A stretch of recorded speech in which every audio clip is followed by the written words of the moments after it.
la computadora. Muy buenos días, alumnos. Comenzamos nuestra clase de hoy. Veníamos comentando antes de partir la clase sobre lo ocurrido el domingo en el plebiscito, un momento histórico para el país, ¿cierto? Y estuvimos dialogando acerca del tema, porque es importante que la universidad, lo académico, esté conectado con lo que está ocurriendo en el país, ¿cierto? Espero que la reflexión que pudimos hacer y que ustedes aportaron no sea útil para poder hacer este aporte a nuestro país, a nuestro querido Chilito. Entonces, la semana pasada revisamos la tristeza. Vimos mucha materia, vimos 5 diapos.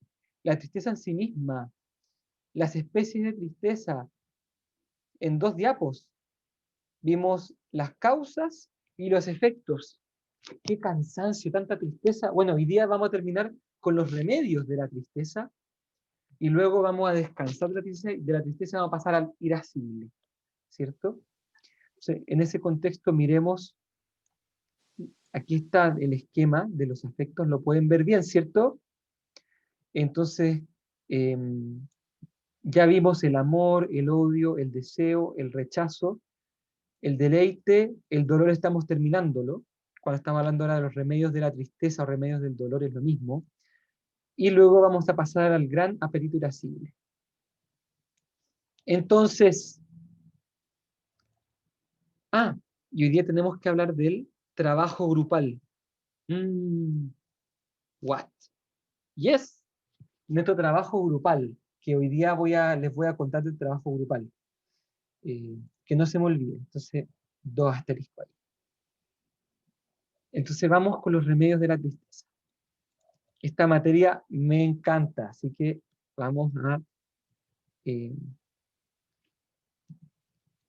espero que les pueda transmitir este asunto porque es fantástico. Primera cosa, cuando Tomás de Aquino habla de los remedios de la tristeza, él no está hablando de las soluciones radicales de la tristeza. No está hablando de aquello que digamos, no refiere a lo que soluciona para siempre la tristeza. No, no es como la pastillita que la hace pasar para siempre, que la sana, no, sino que refiere a lo que aplaca la tristeza, a lo que la disminuye, la apacigua, pacogua, ¿qué puse? Apacigua, a lo que la apacigua, ¿cierto? Es decir, vamos a hablar de 5 remedios que no son la solución definitiva para la tristeza, pero sí ayudan a disminuirla. Entonces pensémoslo de la siguiente manera. Acaban de patear a un amigo o a una amiga tuya, ¿cierto? La acaban de patear. Está triste, está bajoneada, ¿cierto? Está acostada en la cama, no quiere saber nada del mundo. Eh, y queremos ayudarle a que se sienta mejor. ¿Qué hacemos los amigos? ¿Qué hacemos las amigas?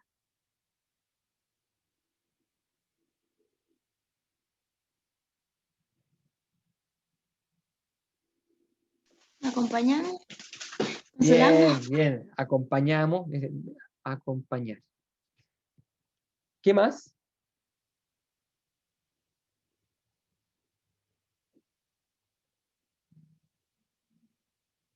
¿Qué más hacemos cuando tenemos un amigo o una amiga que está pasando un mal momento? Claro, no tenemos cómo hacer que vuelva con el ex. No tenemos cómo mandar en el corazón del ex o de la ex para que vuelvan. Pero sí podemos ayudarla a sentirse mejor. Por el chat me dicen hacer reír. Sí, interesante. Ya vamos a ver eso también, hacer reír. ¿Qué más?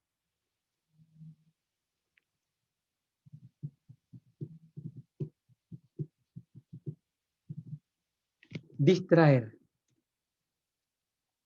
Súper bueno, distraer. Invitar a salir / jugar. Decirle cosas bonitas, consolar, animar, con palabras. Me está faltando algo muy típico. Ayudar, ustedes son muy psicólogos, todos están diciendo escuchar, ayudarlo a ver las cosas de la perspectiva. Son demasiado psicólogos ustedes. Sáquense un momento el, la psicología de encima y ¿qué hacen? ¿Qué más se hace? Están faltando una Pero yo cosa creo muy... que también ya si no era tan bueno, ya si, Sí, ya también. si como que vaya a estar bien. Aquí salió por el chat. Tomar un helado, ¿cierto? Siempre típico que uno le trae chocolate o le invita a tomar, así. O sea, en mi época al menos era muy típico entre amigos hombres como invitar a chupar, ¿cierto? Salir como ir a unas piscolas, embriagar, así como toma. Y también yo escuchaba eh, muy típico también de amigas como llevar chocolates, comer helado, eh, comidas, ¿cierto? Comidas, alcohol, Profesor, ¿sí? chupar y cantar karaoke, porque hay que sacarse el despecho. Y hay que ¡Eso! cantar música, si en caso que, por ejemplo, en mi caso de mujeres, puro Miriam Hernández. Por eso vete, olvida mi nombre y date la vuelta. Después le cantamos Paquita la del barrio, Rata Inmunda, para también sacar lo Rata malo de adentro, inmunda. la rabia. Llorar. Ah, qué lindo ese, llorar. Está saliendo está saliendo, están apareciendo los seres humanos, no los alumnos psicólogos. Hoy sí que hay que ayudarle a ver otra perspectiva. Sí, no, también es cierto, te estoy molestando un poquito, pero sí, cantar, llorar, abrazar también, ¿cierto? Y, ¿y ustedes qué dicen? ¿Esto funciona? ¿Ayuda? ¿Ayuda en algo?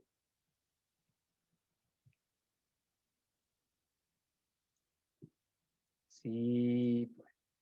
¿Soluciona el problema de raíz? ¿Hace que la persona nunca más vuelva a estar mal?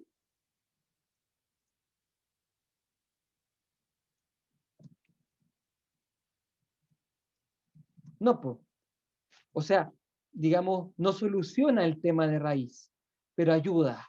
Es como una especie de bálsamo que ayuda a la persona a estar un poquito mejor. ¿Ya? Bueno, yo le invité a poner estos ejemplos porque yo creo que si sintetizamos, los 5 remedios que vamos a mencionar tienen que ver con todo esto. Voy a poner aquí, aparte del listado que ustedes hicieron, que está muy bueno, ¿eh?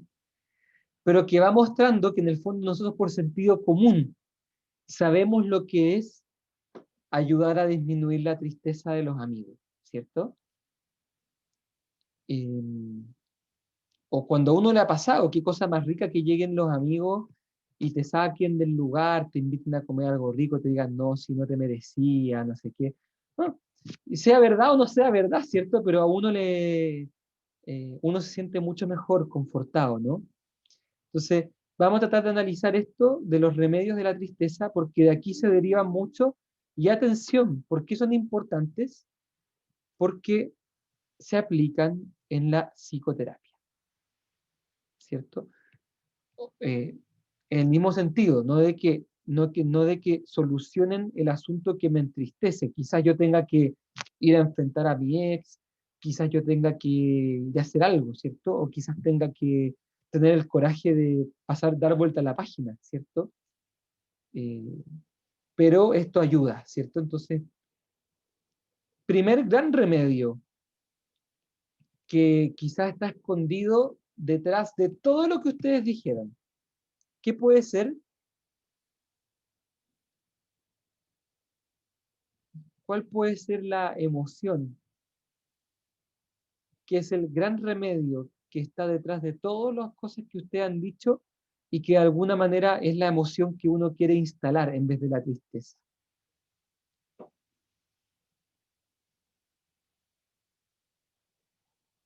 La alegría.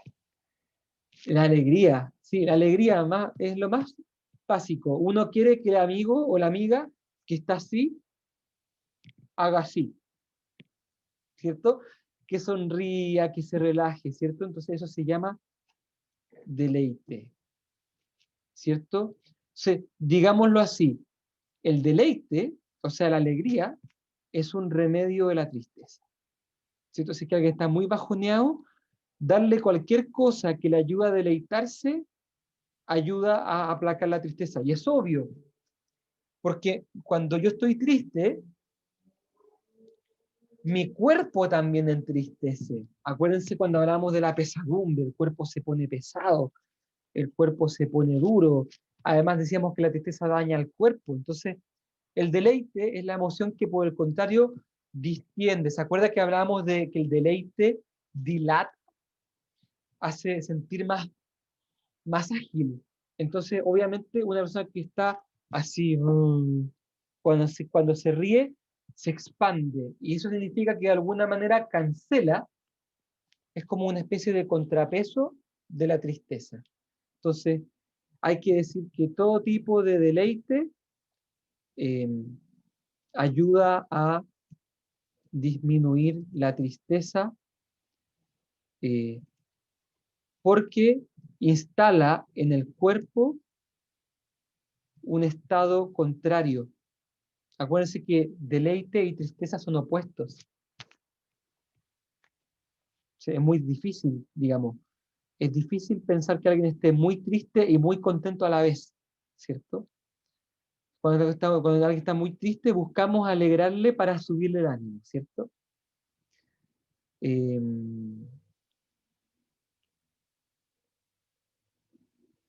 entonces, aquí, ¿qué se inscribe acá? Deleites del cuerpo o del tacto, como habíamos dicho. Por ejemplo, comer, beber. Incluso hay algunas personas, yo no sé si es tan buen remedio, que dicen, compadre, un clavo saca otro clavo, vamos allá a buscar otra, vamos a agarrarnos a alguien, no sé qué, ¿cierto? Hay gente que lo hace, pero yo no sé cuán sano es eso. Yo dudo, dudo de la salud de ese tipo de remedio.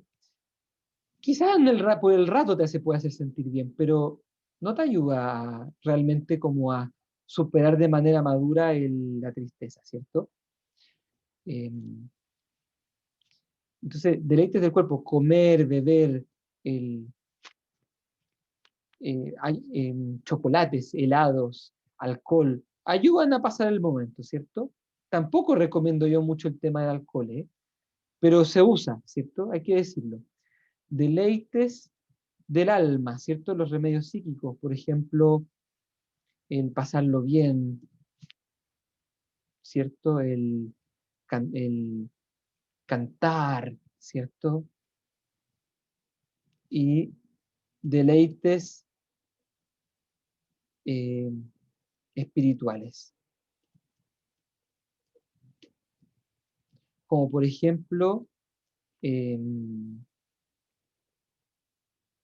puede ser, eh, puede ser un deleite espiritual leer un libro que me ayuda a entender mejor las cosas, escuchar un buen consejo que me ayuda a ver las cosas como ustedes decían desde otra perspectiva. Deleite del cuerpo, dormir también, eh, todo eso. ¿Se entiende? Entonces, todo esto ayuda a las personas a sentirse mejor. ¿Por qué? Porque deleitan. Y el deleite es contrario a la tristeza. Entonces, el cuerpo equilibra su estado, se regula su homeostasis, ¿cierto?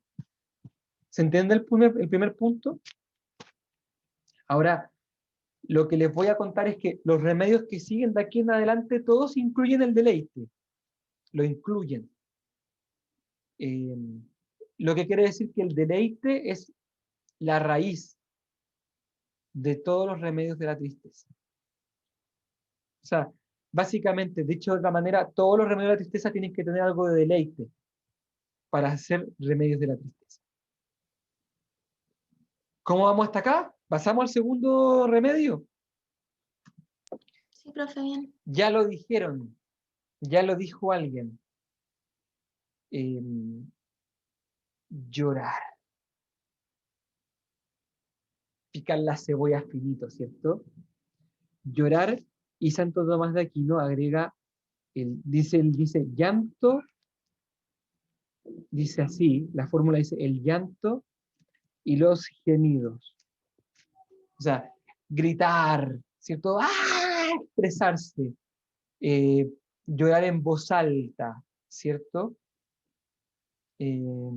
Todo eso ayuda un montón, ¿cierto? No solo llorar, sino que como que la lágrima corra, sino que ¿por qué? ¿Cierto? Y todas esas cosas, todo eso ayuda. Y ayuda por dos motivos. Motivo A.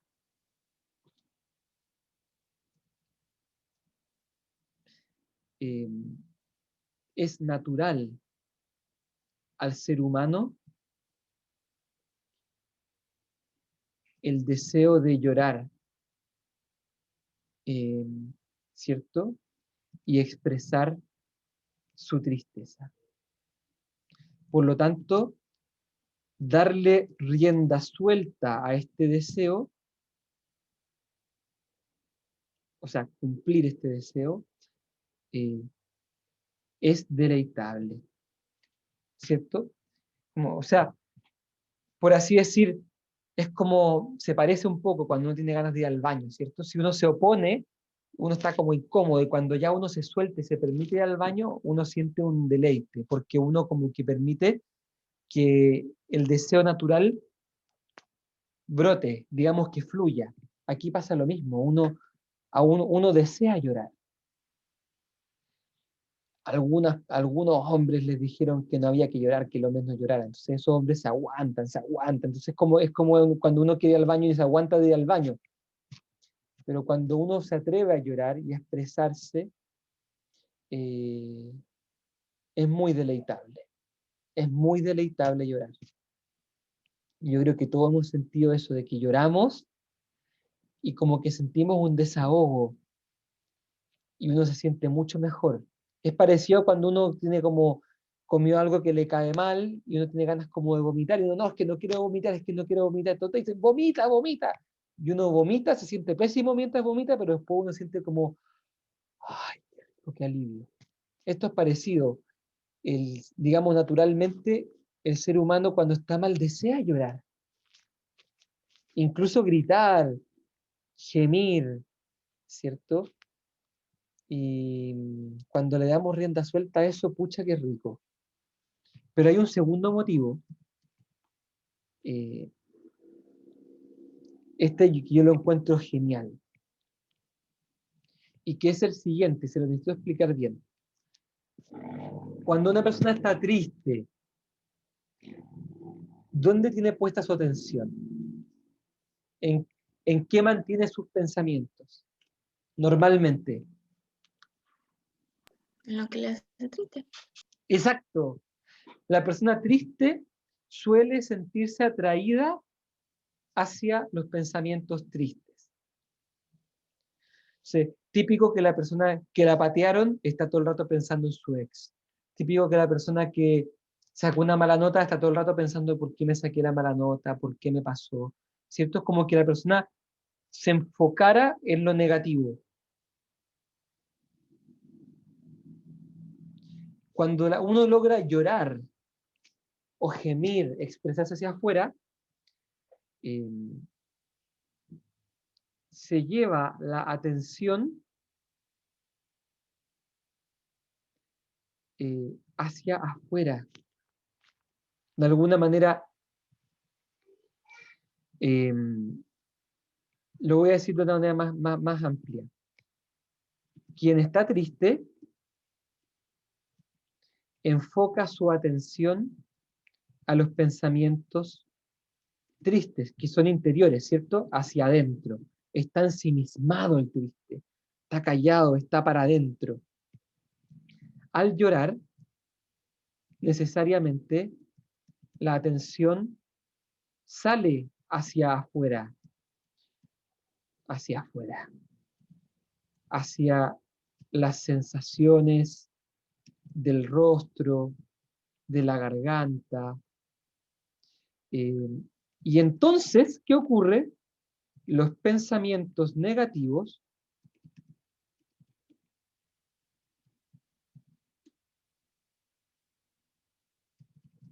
al recibir menos atención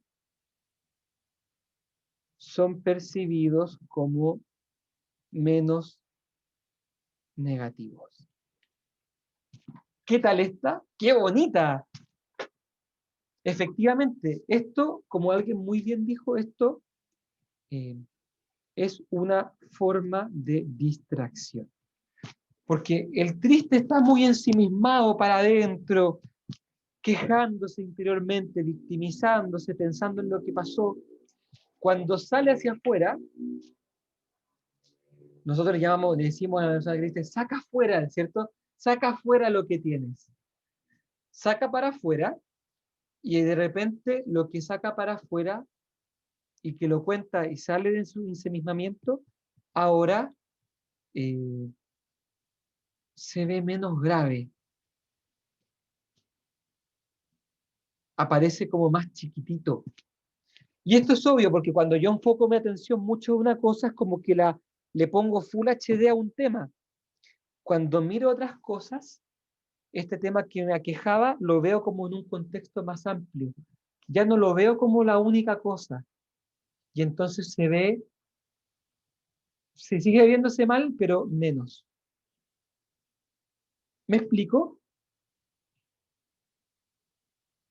Sí, profe. Ya. Es que esto es súper importante porque muestra el poder que tiene el juego con la atención. Yo pienso, por ejemplo, en mi hijo que tiene 2 años y medio, de repente está andando en bicicleta y se cae, ¿cierto? Y le duele. Y además le duele el orgullo porque nota que los demás lo vimos caerse, ¿cierto? Y él se cree seco, entonces se cae y como que siente que todos lo vemos a él como que se hubiera caído, como que si fuera menos. Entonces se pone a llorar. ¿Cuál es la manera más fácil de quitarle el dolor? Decirle no llores no sirve, porque si le digo no llores, él va a pensar más en su dolor y en su llanto. Distraer. Le digo, oye, mira eso que está allí. Oye, fíjate eso. Oye, más ratito vamos a ir a ver a la abuela. Pum, cambia. La distracción ayuda a sacar de la tristeza. Heavy.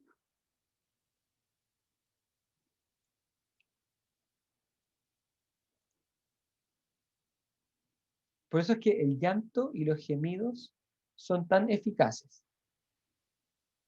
Vamos con el tercer remedio de la tristeza, que también todos lo dijeron de manera implícita cuando hablaban de acompañar, abrazar, consolar, que es eh, Tomás de Aquino le llama la compasión de los amigos. No hay que entender aquí la palabra compasión como de manera despectiva, como diciendo, se compadece de mí, así como mirándolo en menos, sino que en sentido genuino, como que los amigos se afectan por lo que le pasa al amigo y lo van a ver, lo visitan, lo acompañan, ¿cierto? Díganme si no hay alguna cosa más consoladora, que es que los amigos te vengan a ver o que te llamen, que te ayuden. Y dígame si hay una cosa más triste o más terrible que los amigos ni te llamen ni te pesquen en esos momentos, ¿cierto? Es tremendo cuando no ocurre esta compasión de los amigos.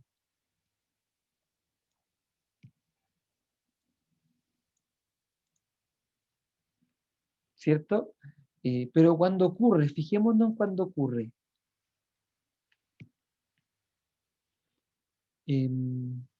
Hay dos cosas que pasan, que son muy potentes. Una, que el que está triste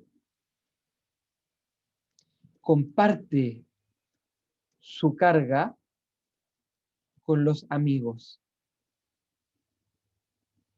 Como que ya no estoy solo con el problema.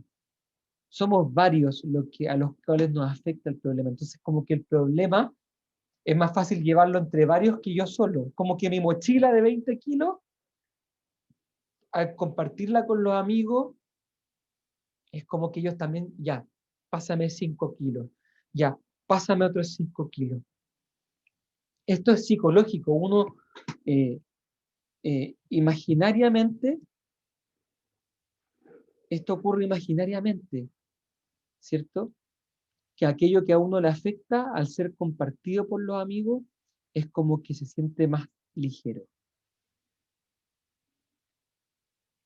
Porque ya no estoy solo en esto. Esto también pasa en la terapia, ¿eh? Cuando una persona tiene un secreto de mucho tiempo y en terapia lo cuenta el terapeuta y siénteme, es típica, suena muy cliché lo que voy a decir, pero lo que suelen decir los pacientes es, siento como un peso menos de encima, como que me ayuda a compartirlo con alguien, me ayuda a que alguien más sepa. Así de simple, ¿cierto? Esto también es un principio de la psicoterapia. ¿Se dan cuenta? Cuando uno saca para afuera y comparte su dolor con otra persona, especialmente el psicólogo, que es como una especie de amistad, ¿cierto? Alguien que te quiere de verdad, que se preocupa de ti, eh, sinceramente, ¿cierto? Obviamente que el psicólogo en este punto, abro un paréntesis, qué importante que el psicólogo se interese genuinamente por el bienestar de su paciente, que no lo vea simplemente como una especie de cliente que me va a pagar un precio para que yo le ayude. Cuando uno empieza a ver al paciente así, uno ya no puede ayudar a los pacientes. Los pacientes siempre tienen que ser vistos como personas a las cuales uno genuinamente les quiere dar una mano. Eh, Uno les tiene que querer con un amor de benevolencia. ¿Se acuerdan? No con amor de concupiscencia. Al amigo hay que quererlo, o sea, al paciente hay que quererlo con amor de benevolencia. Porque además el paciente necesita sentirse amado en sí mismo y no de manera interesada. Entonces, fíjense lo importante que es aprender a amar. ¿Cómo voy a poder ayudar a un paciente si yo no sé, en primer lugar, querer a otra persona de manera desinteresada? Fíjense el desafío que tenemos los psicólogos. Tenemos que lograr, eh, a costa de mucho esfuerzo, un crecimiento espiritual para poder amar genuinamente a los pacientes. Y yo les voy a decir en qué se nota esto. Eh, un psicólogo que está interesado en sus pacientes, o sea, que les ama con concupiscencia, es decir, que tiene pacientes, pues, no sé, para ganar plata, para ganar experiencia, para llenar su cartera, eh, ese psicólogo, cuando el paciente le diga, perdí la pega, no puedo seguir pagándote, el psicólogo le va a decir, bueno, no nos veamos, o veámonos una vez al mes, eh, ¿cierto? Va a manifestar de alguna manera que el tema de las lucas es importante. Pero si el psicólogo le quiere con benevolencia al paciente, le va a poder decir, no importa lo de las lucas, sigamos adelante. Si es que algún día vuelves a tener pega, ahí nos arreglamos. O sea, el tema económico no puede ser un impedimento para la psicoterapia. Tenemos que estar limpios los psicólogos de eso, porque si no, nunca vamos a poder amar con benevolencia al paciente y nunca vamos a poder hacerle sentir a él que le amamos por quien es. Y por lo tanto nunca vamos a poder ayudarle con este punto de cargar la carga de ellos. Y sobre todo el punto B, que es, no hay mayor deleite que el saberse amado. Lo explico un poco más, saber que le intereso genuinamente a alguien. Saber que soy importante para alguien. Cuando yo estoy triste, me patea mi ex, no sé qué, y me ven a ver mis amigos, yo me doy cuenta que soy importante para ellos. Me siento amado, y cuando me siento amado, yo me siento valioso, me siento digno, y todos queremos sentirnos dignos, porque sabemos que somos dignos, ¿cierto? Toda persona es digna, pero nos gusta comprobarlo, nos gusta saber que es cierto que somos dignos. De nuevo, si el terapeuta es incapaz de ver la dignidad del paciente, nunca le va a amar. De ahí que es tan importante esto de la psicología integral de la persona cuando se habla de que, de que la persona es lo más digno en la naturaleza y que toda persona es digna de por sí, no por lo que haga ni por lo que piense, sino que simplemente por ser persona. Y esto, queridos alumnos, nos tiene que guiar para que nosotros no nos aprovechemos de los pacientes, sino que para que los amemos. ¿Le hace sentido? Sí, profe. No digo que sea fácil y tampoco yo estoy diciendo que yo sea un modelo de amor a mis pacientes, para nada. Eh, Uno tiene que estar depurando y trabajando su capacidad de amar todo el tiempo. Y cuando uno se siente que está empezando a caer en la tentación de ver a los pacientes como un bien útil para uno, uno tiene que rectificar todo el tiempo. Porque así como no hay personas perfectas, tampoco los psicólogos somos perfectos, pero tenemos que esforzarnos, tenemos que trabajarnos interiormente para lograr ver con ojos limpios a nuestro paciente. Y no querer llevar al paciente a donde a mí me interesa como psicólogo. No usar al paciente para mis fines. Sino nosotros ayudar a que el paciente mismo se clarifique y el paciente discierna donde él quiera ir. Esto es esencial. Todo el tiempo tenemos que estar rectificando constantemente la intención y a veces eso se traduce en que es bueno que los psicólogos busquemos terapia también. ¿Ah? Punto cuarto.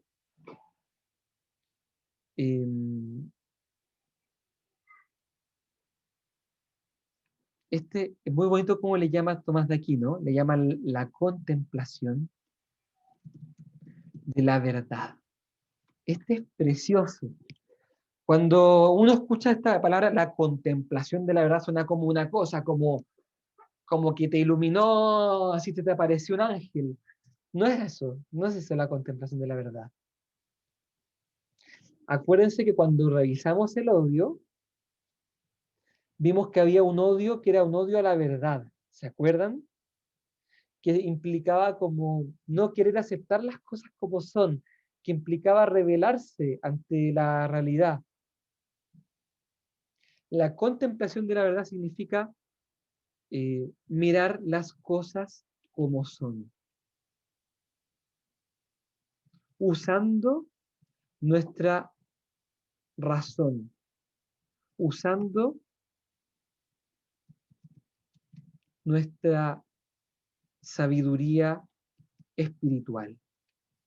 O sea, eh, si a mí me patea mi ex, por ejemplo, yo puede ser que leyendo un libro de autoayuda, incluso esos que están súper desprestigiados, yo encuentro algo como eh, verdades, ¿cierto? Como eh, hay que aceptar las cosas como son, algunas cosas pueden ser para mejor. O por ejemplo, quizás yo no era para esa persona Y eso significa que tampoco esa persona era para mí, que hay otra persona que es mejor para mí, que me está esperando.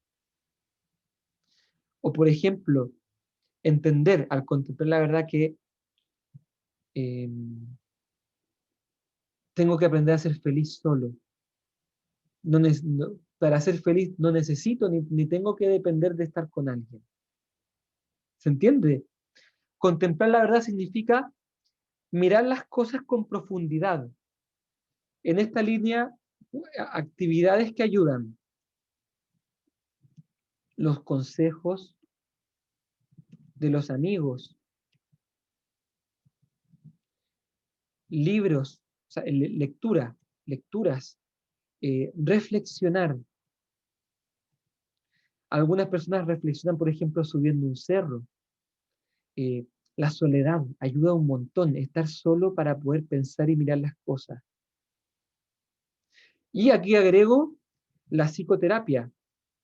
De nuevo volvemos a la psicoterapia, porque en la psicoterapia, acompañado del psicólogo, yo puedo descubrir la verdad de las cosas. Por ejemplo, descubrir que quizás yo estaba haciendo las cosas mal y fui yo quien alejó a mi ex. Quizás yo era muy peleador, quizás yo era muy narciso, quizás yo trataba de amoldar a mi pareja para que sea como yo quería y me costaba querer a mi pareja tal como era, por ejemplo. Quizás yo era muy posesivo con mi pareja, no le dejaba ser libre. Entonces, cuando yo voy descubriendo mis errores, también esa verdad me ayuda a sanar y sentirme mejor. Porque por último, ya sé que me pateó porque yo metí las patas. Entiendo. En el fondo, eh, saber lo que pasó. Eh, Pueden pasar otras cosas tristes en mi vida. Voy a poner ejemplos más trágicos. Por ejemplo, quizás viví violencia intrafamiliar. Y quizás yo no me daba cuenta que yo había vivido violencia intrafamiliar. Lo normalizaba. Cuando en psicoterapia yo me doy cuenta que lo que tenía yo era violencia intrafamiliar y le pongo ese nombre, obviamente queda tristeza. Pero al menos le pongo nombre a lo que pasó. Ya sé qué es lo que pasó. Me da pena darme cuenta que yo viví violencia en mi familia. Me da pena admitirlo. Pero ahora que lo admito, al menos siento la paz de reconocerlo y de ponerle nombre. Porque ahora sí lo puedo sanar. Ahora que le pongo nombre, ahora que lo miro a la cara y miro la verdad tal como es y me doy cuenta que mi papá o que mi mamá no eran tan macanudos como yo pensaba. Chuta, en ese momento yo mirando esa verdad me duele. Pero al menos al admitirla, me sano. Me sano porque le pongo el nombre a lo que pasó y es muy consolador mirar la verdad a los ojos, asumir las cosas tal como son.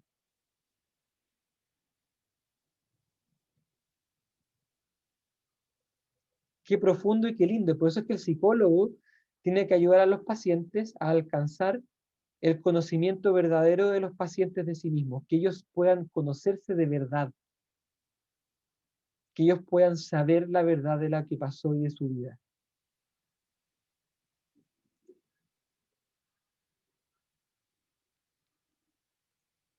Bien. Qué profundo, qué lindo y qué simple. Por eso es que la terapia ayuda, porque ayuda a que las personas se descubran la verdad de su vida, porque ayuda el psicólogo con su amor y con su genuina ayuda a que el paciente se sienta querido y aceptado. Porque en terapia muchas veces los pacientes se atreven a llorar y a gemir y a expresarse. Y porque todo eso, como ya dijimos, en cierta medida es deleitable. Nos va quedando el último remedio de la tristeza. Eh, Hay un filósofo alemán que se llama Joseph Pieper, un gran filósofo del siglo XX, y él destacaba especialmente un aspecto de Santo Tomás de Aquino. Decía, este erudito, Santo Tomás de Aquino, un tipo cabezón, no, cabezón de verdad, porque además tenía una cabeza como físicamente enorme, es cierto, pero además cabezón, porque era muy inteligente, era tan cabezón, tan intelectual, y sin embargo tenía tanto sentido común que supo rescatar la vivencia de lo cotidiano. Se refería al quinto punto de los remedios de la tristeza. Entonces, ¿cuál es el quinto remedio de la tristeza? Es precioso, es sencillo y es así de simple. Él le llama el sueño y los baños. Cáchense, el mismo filósofo y teólogo que acaba de hablar de la contemplación de la verdad, en el siguiente punto está hablando de los sueños, del sueño y los baños. O sea, dormir, como ya alguien dijo, bañarse, baños de tina, agua caliente. Qué sencillo, ¿no? El spa, las termas, la agüita caliente, las cremas, todo lo que ayude a sentir bien el cuerpo. Entonces, eh, esto es súper cotidiano, pero el punto es el siguiente. La tristeza es psicosomática, ¿cierto? Eso significa que eh, proviene de una, de, de una percepción de la cogitativa, ¿cierto? Que se traduce en una emoción y en una alteración corporal. Por ejemplo, el que está triste siente los hombros caídos, el que está ansioso siente una apretón aquí adentro, el que está contento, esto ya lo hemos hablado, ¿cierto? Siempre hay un correlato físico. Entonces uno puede solucionar la tristeza atacando, por así decir, el problema psíquico o atacando el problema corporal. Entonces, el sueño y los baños, ¿qué es lo que hacen? El sueño y los baños reparan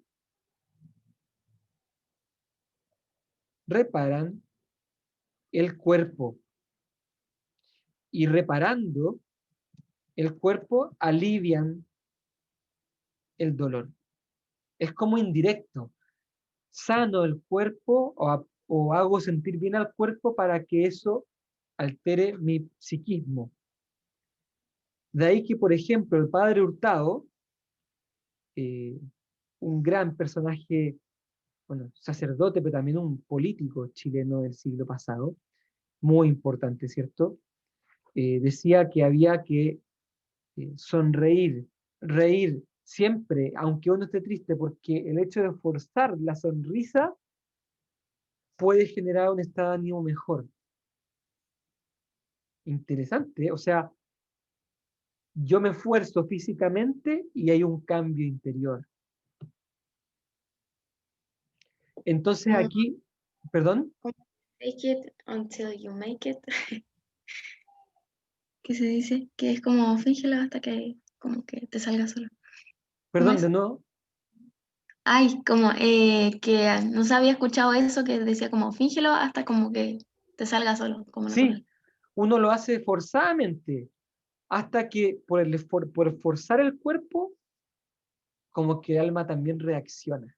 Y efectivamente uno después empieza a sonreír de verdad. Piense usted en lo que hacen los actores de teatro, que son capaces de generarse emociones concentrándose. Del mismo modo, yo también podría concentrarme para cambiar mi emoción. Pero aquí el punto es el siguiente, yo cambio mi cuerpo para sentirme mejor.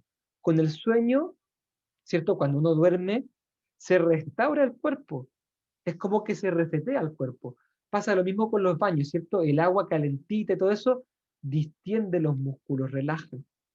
Y el relajo del cuerpo genera un relajo en el alma, porque somos psicosomáticos, somos alma y cuerpo, ¿cierto?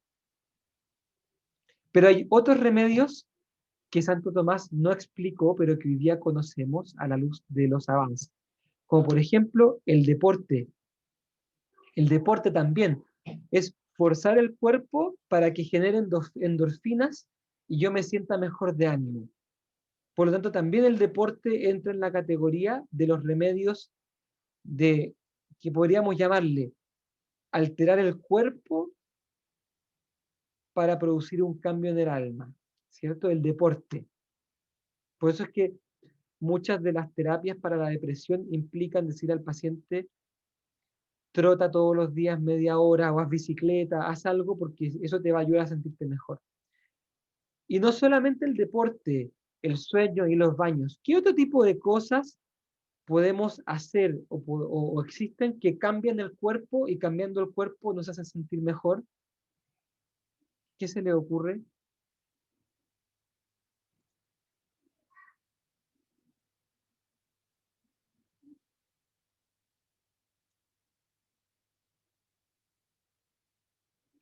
Buena. Bueno, el baile. El baile activa el cuerpo, ¿cierto? Es como una especie de deporte físico y activa endorfinas, todo. Comer chocolate también, también yo creo que sí, porque además tiene unos componentes, digamos, que tienen que ver con el placer. El chocolate me suena más como con el deleite, el punto uno. El baile, el deporte, el baile yo lo agregaría acá porque es derechamente como un cambio del estado del cuerpo, ¿cierto? El baile. La peluquería puede ser, aunque eso tiene que ver más como con un deleite estético, ¿no? De mirarse en el espejo y de gustar lo que uno ve. Aquí, atención, queridos alumnos, entra el tema de la medicación. La medicación efectivamente es una alteración del cerebro para que se genere un cambio anímico. O sea, desde el cuerpo hacia el ánimo. De ahí que nosotros los psicólogos no tenemos que menospreciar a los psiquiatras. Efectivamente, atención, ¿se acuerdan que uno de los efectos de la tristeza era inhibir el uso de la razón? Cuando alguien está muy triste, no logra razonar bien. Por eso es que si tenemos un paciente que está demasiado botado por la tristeza, no logramos nada, no logramos mucho conversando con él o haciéndole reflexionar porque está demasiado triste. A veces necesitamos que su tristeza se aplaque un poco primero antes de empezar a trabajar. ¿Cómo logramos eso? En algunos casos pidiéndole que vaya al psiquiatra y que el psiquiatra le dé medicamento. La medicación ayuda a que la persona se disponga, es cierto que artificialmente, pero se dispone mejor porque la tristeza se aplaca. Entonces ahora sí, que está con medicamentos, puedo conversar, podemos contemplar la verdad, podemos descubrir cosas y trabajar. Después sacaremos la medicación, pero necesitamos que la persona al menos, digamos, esté triste, pero no tanto como como para que algo entienda de lo que conversamos. O sea, aquí la medicación tiene un rol importante. Profe, Dígame. ¿y cómo uno sabe o cacha cuándo mandarlo al psiquiatra como para que se medique? Como, ¿qué tan nivel de tristeza como para saber cuándo recomendarle que vaya para poder uno proceder después de la terapia? Mira, en general, cuando el paciente, en el fondo, mientras el paciente, ¿se acuerdan de las triple A de la tristeza? Ansiedad, angustia y abatimiento. Mientras más cercana está la persona al abatimiento, más urgente es la medicación. O sea, cuando la persona está botada, tirada en la cama y está solamente pensando, por ejemplo, ideación suicida, al tiro necesitamos medicación, ¿cierto? Cuando alguien está pensando en matarse o está deseando morirse, hay que darle medicación porque la está pasando muy mal y no va a entender mucho de la terapia, está muy enfrascado en eso. Eh, o si tiene un grado de ansiedad muy grande que le impide hacer todo, que la persona tiene que volver al trabajo. Hay varias cosas que hay que tomar en cuenta. O si la terapia no está siendo efectiva porque la persona efectivamente no computa, se le olvida lo conversado. Tampoco sirve la terapia. Necesitamos ayuda médica, ¿cierto? Hay algunos otros trastornos que siempre necesitan terapia por defecto, como por ejemplo la bipolaridad, siempre terapia, o sea, siempre medicación. Eh, etcétera, etcétera. Entonces, eso hay que ir viéndolo. Si es que la persona es capaz de resistir la tristeza que tiene o la angustia y es capaz de avanzar con la terapia, quizás no es necesario pasar por la medicación. Pero si la medicación, o sea, digamos, si la tristeza es muy fuerte y está frenando mucho el desarrollo de la persona, hay que ir a la medicación.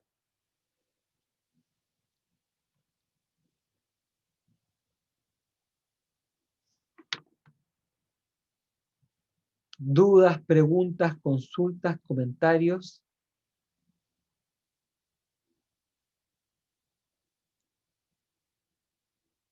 A mí me encanta ver cómo estos contenidos que estamos viendo, que fueron escritos hace casi 800 años, y uno dice, chuta, ¿qué se puede sacar de bueno de lo viejo, de lo antiguo? ¿Habrá algo valioso? Fíjense cómo todo esto ilumina tanto la praxis del psicólogo, ilumina tanto, ayuda tanto a entender lo que hacemos los psicólogos con los pacientes. Ustedes van a ver el trabajo que yo les voy a mandar, eh, que ustedes van a tener que elaborar una especie como de tareas o prescripciones terapéuticas para que los pacientes salgan adelante de su estado de ánimo bajo utilizando estos 5 consejos para remediar la tristeza. Y van a ver que es muy útil. En fin, queridos alumnos, estamos terminando con la tristeza y con el concupiscible. ¿Dudas, preguntas, comentarios?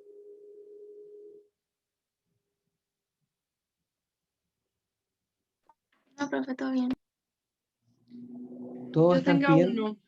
A ver, En el llanto y los gemidos, no me queda claro si el efecto es durante el llanto o permanece, porque durante el llanto pues entiendo que la atención se pone en otra cosa, en el acto de llorar y en quién me está escuchando, quién me está viendo, se me hinchan los ojos, no sé, pero permanece después, ya se hace más chico la tristeza, cambia la perspectiva, no sé, más permanentemente.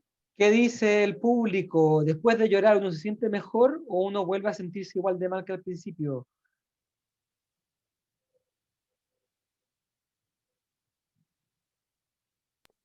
Mejor.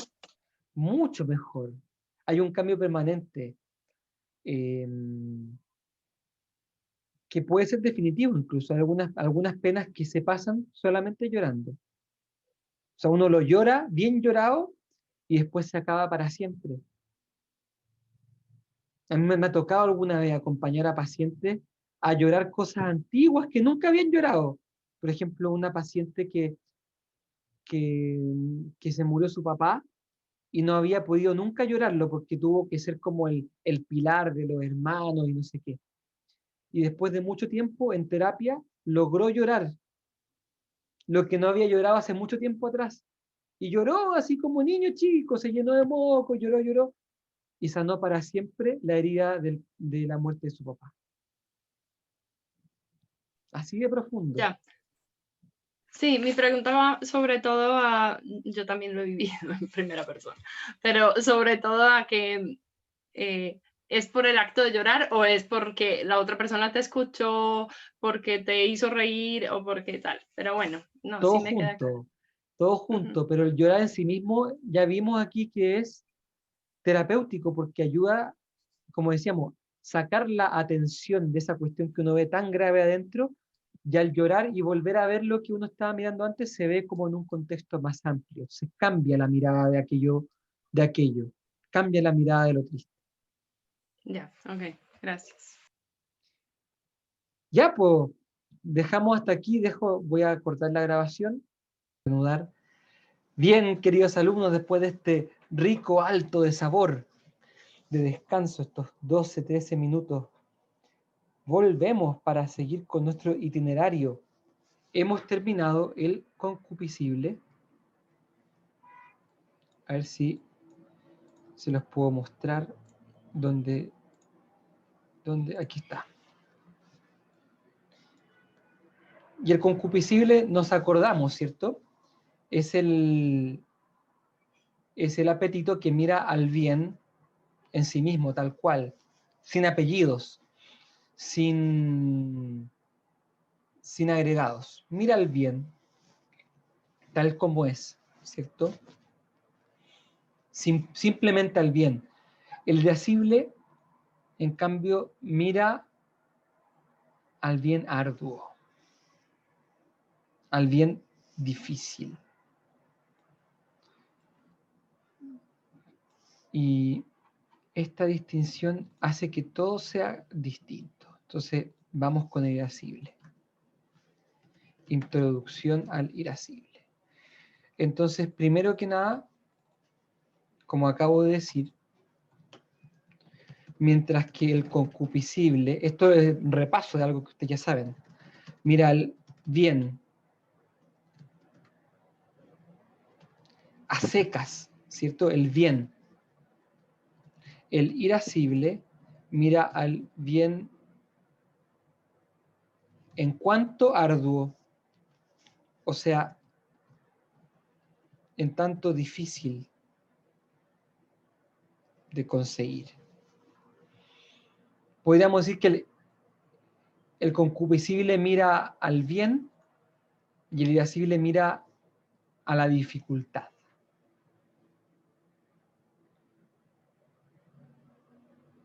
El concupiscible es como el niño que dice quiero el dulce o quiero el Nintendo.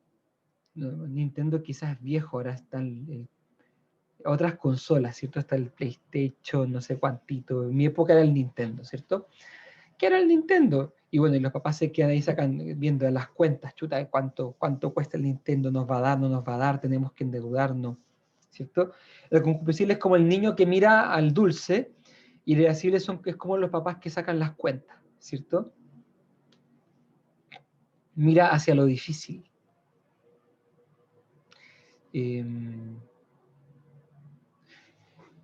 Segundo punto, recordemos que todo movimiento afectivo parte por el concupiscible. Parte y termina en el concupiscible. El irascible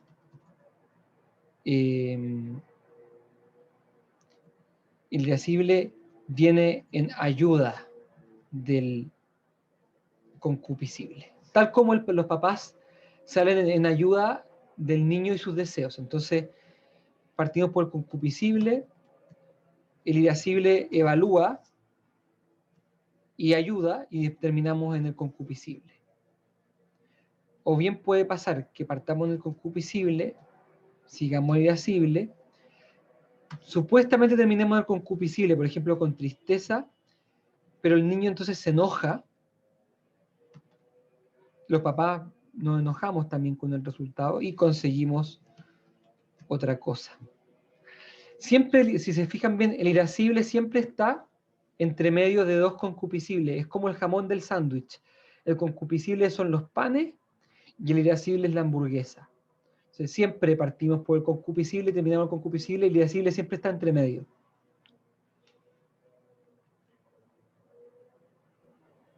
¿Profe? Sí.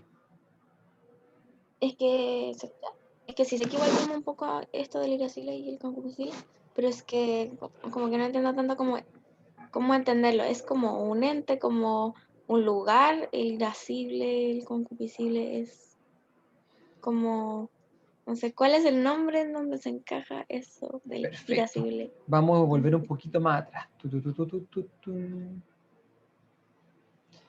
Aquí está las dimensiones del ser humano, racional y sensitiva. Y en la parte sensitiva, apetitiva, el ser humano tiene el apetito sensible, que se divide en apetito concupiscible y apetito irascible. O sea, concupiscible es aquello con lo que deseamos o buscamos los bienes, y el irascible es con lo que buscamos los bienes difíciles, con lo que enfrentamos lo difícil. Estamos en esta dimensión. Ya. Son apetitos. Ya. Gracias. Entonces, ¿en qué se verificaba esta pasada por el irascible? Se verificaba en esto.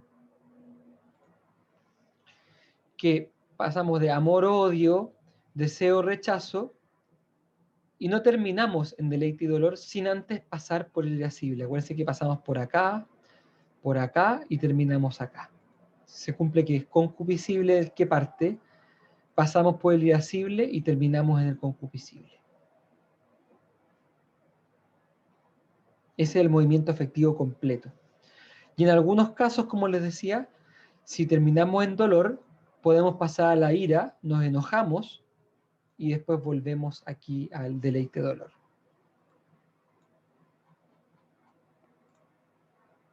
Bien. Tercer punto.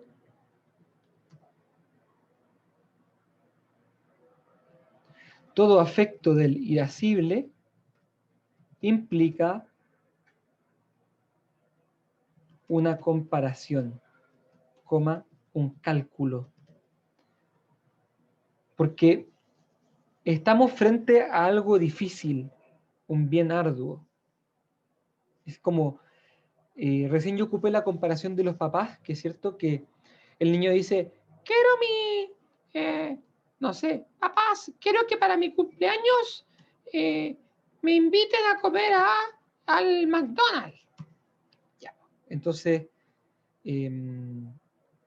los papás se sientan y dicen, a ver, somos nosotros dos, los niños, tenemos que invitar a un par de amigos de mi hijo, ya, todos juntos, somos 10, somos 12, ya, y los combos del McDonald's están como a las 5 lucas, son como 5 por 12, 60. 60 lucas, uff. Tenemos 60 lucas, a ver. Entonces uno empieza con los papás empiezan con los cálculos, ¿cierto? Y en el fondo tienen que comparar lo costoso, las 60 lucas, con lo que ellos pueden. A ver, ¿cuánta plata tenemos ahorrada? ¿Nos da? ¿Nos alcanza? Chuta. Estamos apretados, quizás vamos a tener que, si accedemos a esto del McDonald's, quizás no le podemos comprar la torta, o si después le compramos la torta, vamos a tener que, no sé, sacarlo con tarjeta de crédito y pagarlo en 12 cuotas. ¿Me explico? O sea, hay que hacer un cálculo entre lo difícil y mi capacidad. Y este mismo cálculo lo hacen todos los afectos. Un cálculo que es como una especie de ecuación entre la capacidad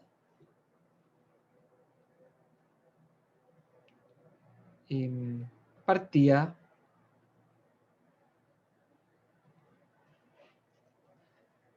dificultad. Una ecuación. ¿Cierto? Entonces pensemos, por ejemplo, en la esperanza. ¿Se acuerdan cuál es el objeto de la esperanza?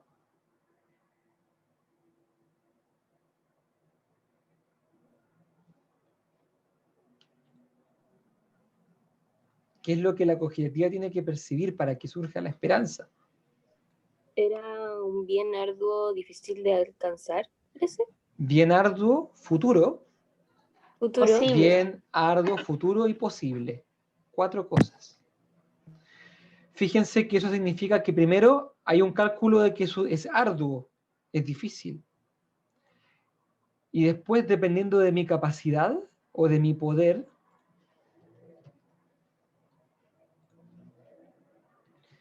yo voy a resolver si es que es posible de alcanzar o si es imposible de alcanzar. Ups. ¿Se entiende? Entonces, si por poner un ejemplo, si la dificultad es 10 y mi capacidad es 4,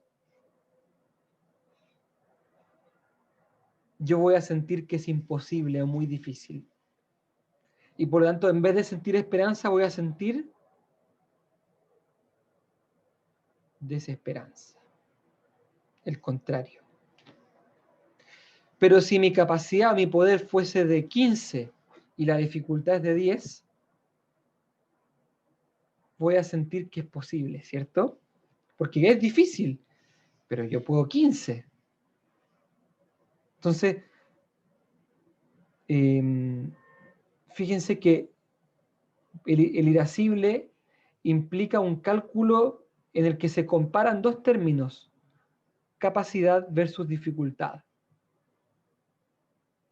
Si la capacidad o poder es mayor, yo voy a sentir esperanza. Si mi capacidad o poder es menor a la dificultad, yo voy a sentir desesperanza. Este cálculo lo hace la cogitativa.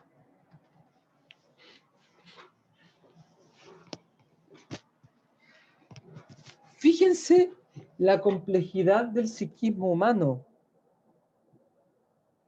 que en medio segundo se pone rápidamente, hace una comparación entre capacidad y dificultad. Por ejemplo, a ti te dicen, oye, hagamos una lista para postular a constituyente. Y al tiro uno siente, uy, qué difícil. No, esto es imposible. Que la compañera yo le dije, oye, postúlate a constituyente y me dijo algo así como no. O sea, no pasaron ni 2 segundos y ya había dicho no, imposible. ¿Qué es lo que pasó ahí? La compañera probablemente dijo dificultad 1000, capacidad 10. Me dijo, no, realmente no tengo cómo comparar mi capacidad o poder, que es 10, y la dificultad, que es 1000. O sea, resultado, ni siquiera lo intento. Profe, Ujú. puede ser que una cosa sea la capacidad y otra cosa es como lo que pide, por ejemplo, este ejemplo del constituyente, por ejemplo. Dice ya, dificultad 1000, capacidad 10. ¿Puede ser de que esta capacidad esté mal percibida por la persona? Como Ambas partes pueden estar mal percibidas. Este así punto es como yo importante. diga, tengo 10, pero en verdad soy capaz de 200. Entonces, algo así. Como por temas de autoestima, me imagino. Sí, tal y Como como para afrontar. dices. Tanto la capacidad como la dificultad pueden estar mal percibidas. Tal cual. Ya, esa es Entonces mi duda. por baja autoestima, yo puedo pensar que tengo menos capacidad de la que tengo. O al revés, por alta autoestima, yo puedo creer que soy más capaz. Digo, no, yo puedo 10.000, me creo así, pero el hoyo del queque, y en realidad con cueva podía 100, o con cueva podía 10. ¿Cierto? Uno se puede inflar o desinflar. La sabiduría consiste en saber exactamente cuánto es lo que uno puede. Y también la dificultad de las cosas puede estar inflada o desinflada. A mí me pueden decir, no, si es imposible, no sé qué, y en realidad miro las reglas y me doy cuenta que no es tan difícil.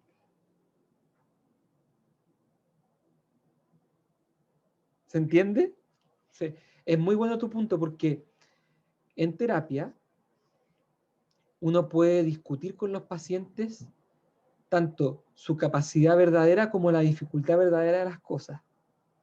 Y eso puede ayudar a que el paciente perciba que las cosas son menos difíciles de lo que pensaba o que su capacidad es mayor de la que creía. Y eso ayuda a que la esperanza aumente. Acuérdense que, eso ayuda a que esta balanza se incline para el otro lado.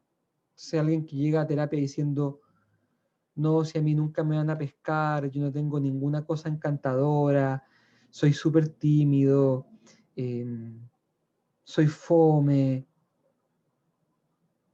No, y además como que jotearme a alguien imposible, ¿quién me va a pescar?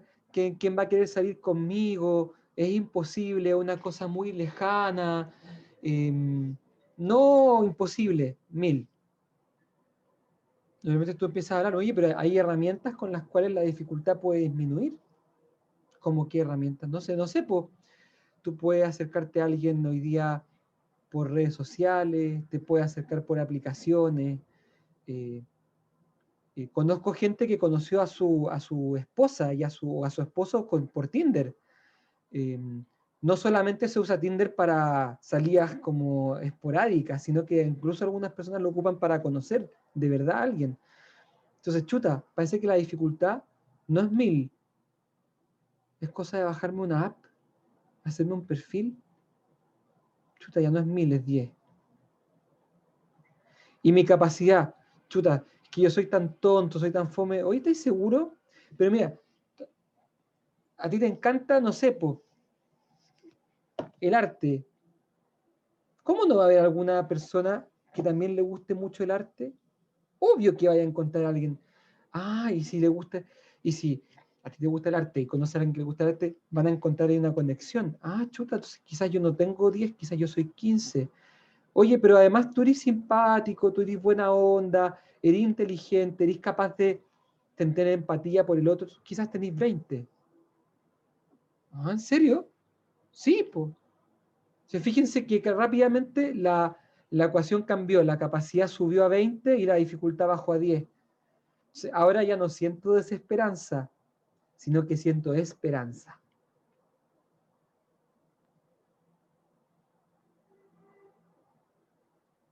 ¿Qué les parece?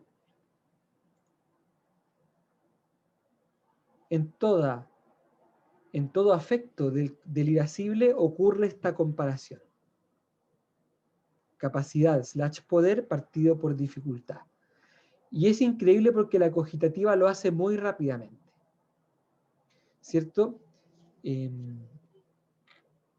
Uno capta el tiro, por ejemplo, no sé, de repente uno ve a alguien que le puede gustar, pero uno al tiro dice, no, no me va a pescar nunca, o uno siente, no, sí puede ser que me pesque.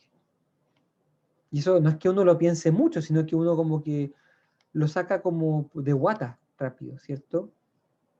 Etcétera, etcétera. Esto lo hace de cogitativa y lo hace de manera muy veloz, aunque, como dijo la compañera, puede estar distorsionado por las experiencias, ¿cierto? Entonces, también mal percibidas o distorsionadas por experimentum patológicos.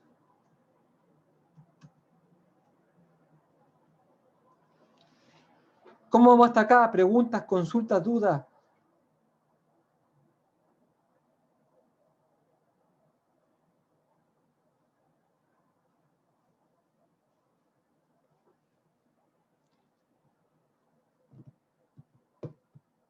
No hay preguntas, no hay dudas. Todos sienten que su capacidad es de 100 y la dificultad de esta materia es 10. Maní, profe, Maní, estamos listos, siga adelante. ¿Puede dar otro ejemplo así como en la vida? Pongámosle otro ejemplo en la vida. Al revés, po.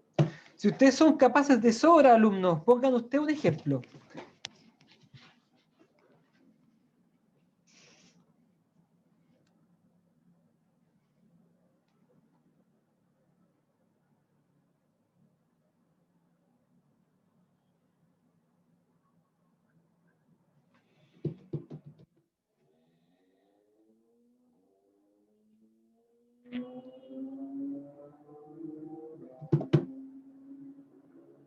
Alumnos,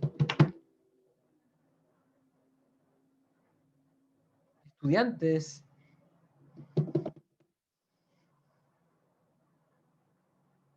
ejemplo.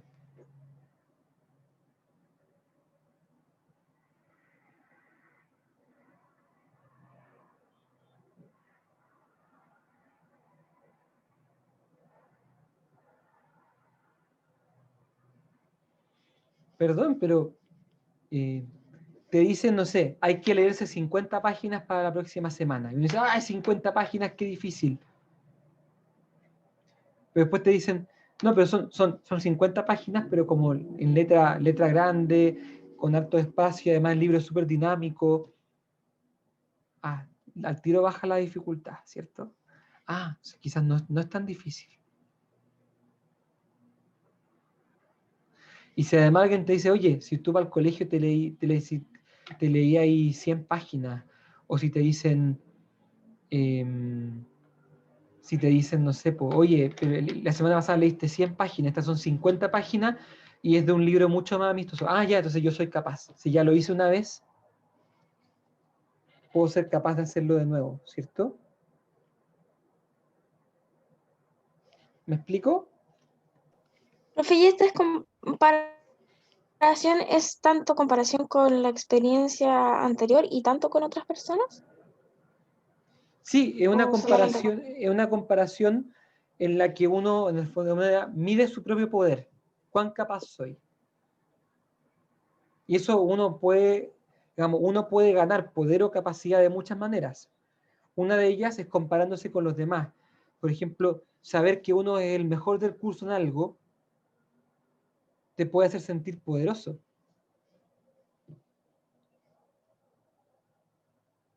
O al revés, sentir que uno es el peor del curso en algo puede hacer sentir que eres tremendamente poco capaz.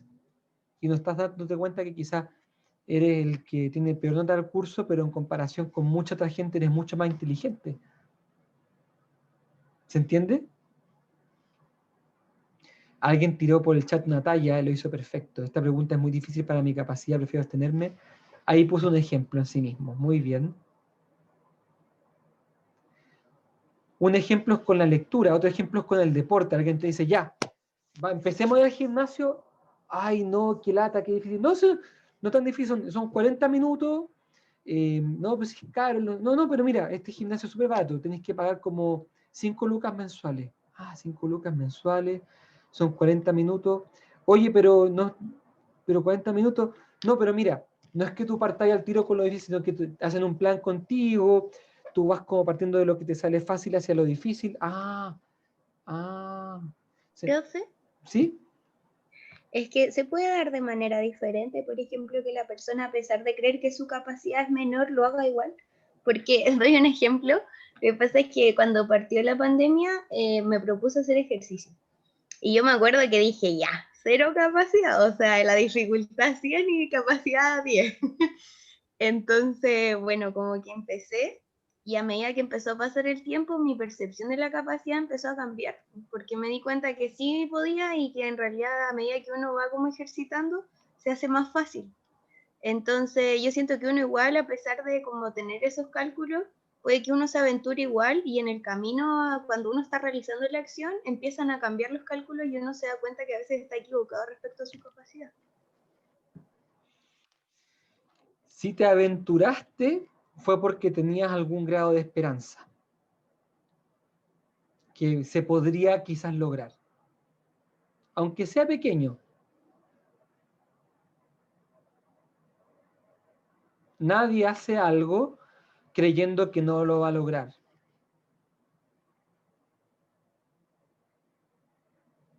Lo que pasa es que quizás lo que tú pusiste en la balanza es, no tengo nada que perder.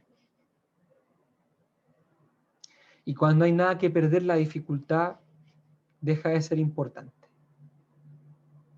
O el fracaso deja de importar. Entonces uno lo hace igual. ¿Me explico? Puede ser por ahí que te haya pasado a ti.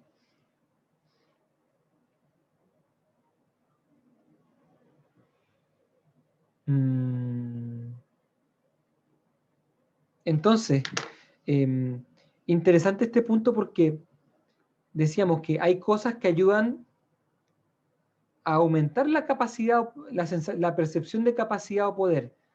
Por ejemplo, compararme con otros y sentir que soy mejor. O acordarme que ya he hecho eso antes.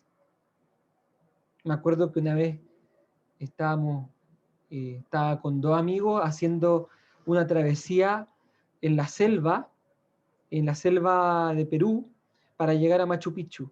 Yo les conté de esto, creo. Y llevábamos 7 horas caminando en la selva, ya era de noche, íbamos por un camino oscuro, y yo empecé a temer, ¿llegaremos o no llegaremos? ¿Nos pasará algo? Y de repente uno de mis amigos dice, tranquilo perro, esto no es nada que no hayamos hecho antes. No es nada que no hayamos hecho antes. Claro, porque nosotros el año anterior habíamos hecho toda la travesía de las Torres del Paine. 8 días llevando 25 kilos en la espalda, sin descanso, ¿cierto? Entonces, al lado de eso, caminar 7 horas no era tan cansador. Entonces, de alguna manera, mi amigo me recordó que yo tenía la capacidad. Ese es muy buen ejemplo. Me dijo, no es nada que no hayamos hecho antes. De alguna manera me dijo, mira tu experiencia, que esto ya lo has hecho. Ya has hecho algo más difícil todavía. En ese momento mi sensación de capacidad aumentó. Y me animé y caminé con más fuerza, porque mi esperanza aumentó. Lindo, ¿no? Lindo ejemplo. Ahora, también la capacidad o poder pueden aumentar, atención con este punto, pueden aumentar gracias a los amigos. Por ejemplo, yo puede ser que me vaya pésimo en matemáticas, pero si mi mejor amigo le va excelente, yo puedo pensar o sentir que con su ayuda voy a poder estudiar y me va a ir bien.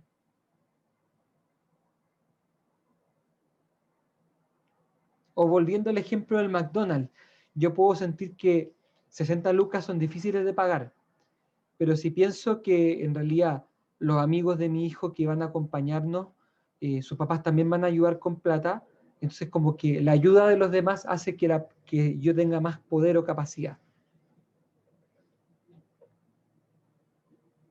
¿Se entiende? De aquí también, tener amigos ayuda mucho a sentirse más capaz o más poderoso.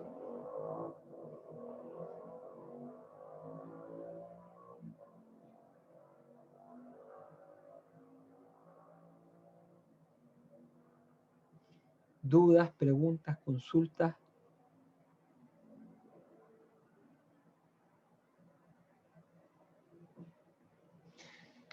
Si estamos bien con esto, entonces podemos ir al binomio de esperanza-desesperanza.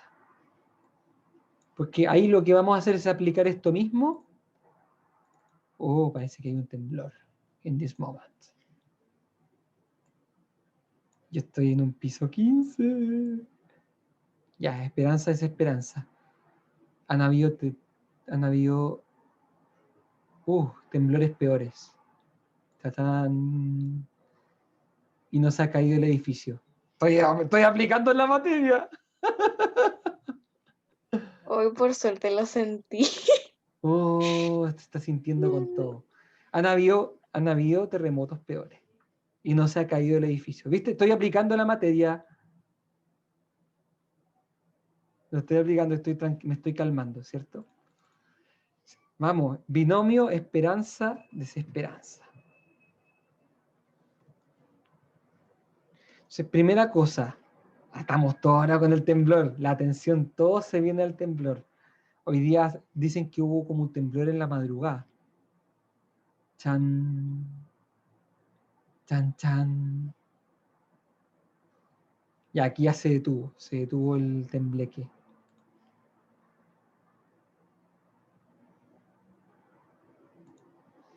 Se siente relajante, ya. No, a mí me gusta la adrenalina, profe. Eso es porque tienes demasiada esperanza.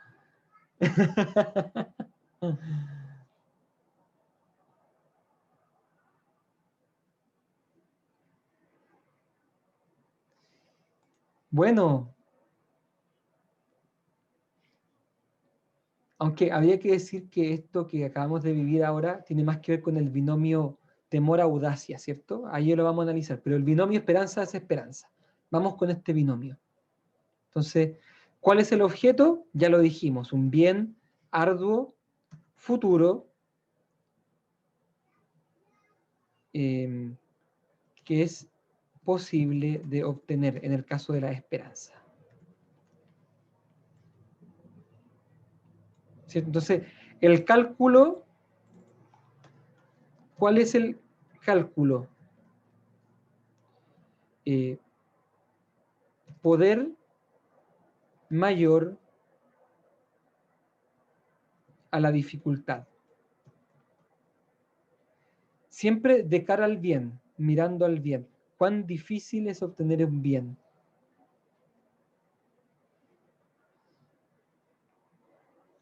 Entonces voy a poner un esquemita acá. Denme un segundito. Profe, esto de esperanza, desesperanza sale del afecto irascible, ¿está diciendo?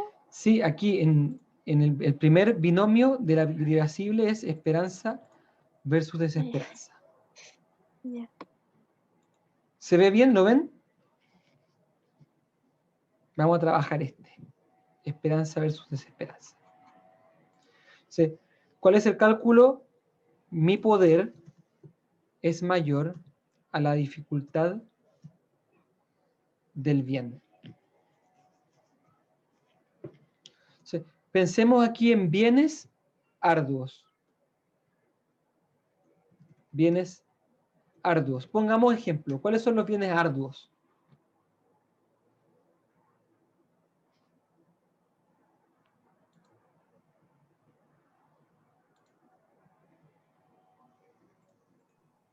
Sacar buena nota en una prueba.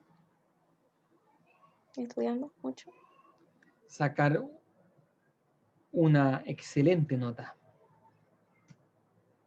Adelgazar, dice alguien por ahí por el chat, sin duda. ¿Qué otro bien arduo?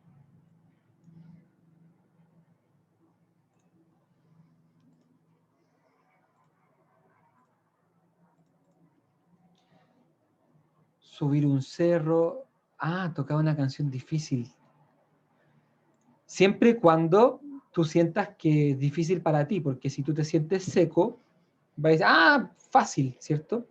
No, tocar una canción difícil. Dormir temprano, bueno, para alguien que es bueno para trasnochar.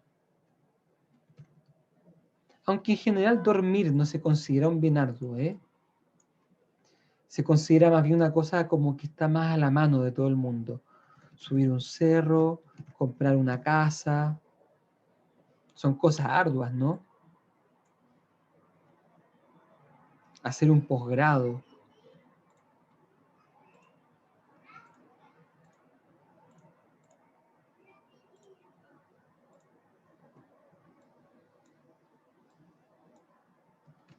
Entonces,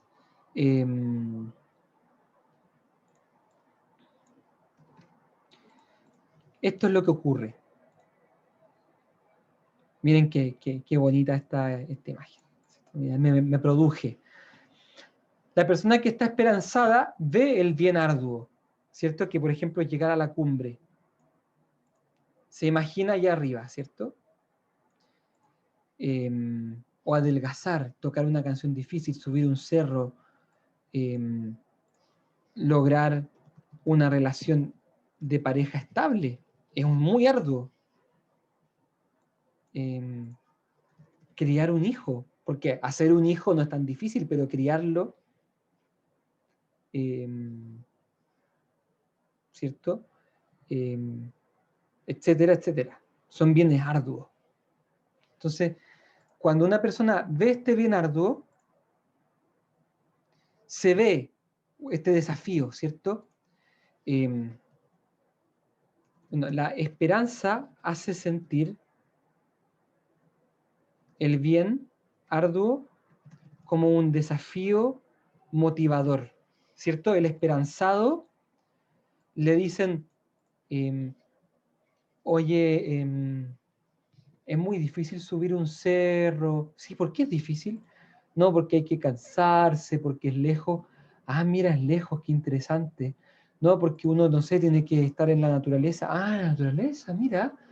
No, y porque además, no sé, pues porque hay que subir mucho, cansarse, armar carpa. Ah, mira, hay que armar una carpa, qué interesante. El esperanzado se motiva cuando le comentan de las dificultades del bien, ¿cierto?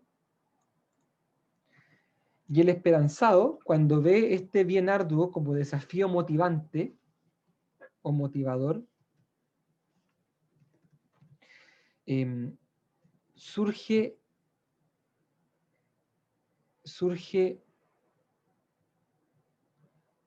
un deseo de aproximarse a tal bien. O sea, cuando a uno le cuentan de un bien, como ejemplo, mira, adelgazar, mira, tú adelgaza, y cuando uno siente que es un bien posible, que es difícil, pero que es posible, tú dices, uy, qué ganas de aceptar el desafío, ya, pues acepto el desafío, te apuesto que sí. Y uno se motiva, y uno siente el deseo, surge en uno esta atracción, ¿cierto? De alguna manera, lo difícil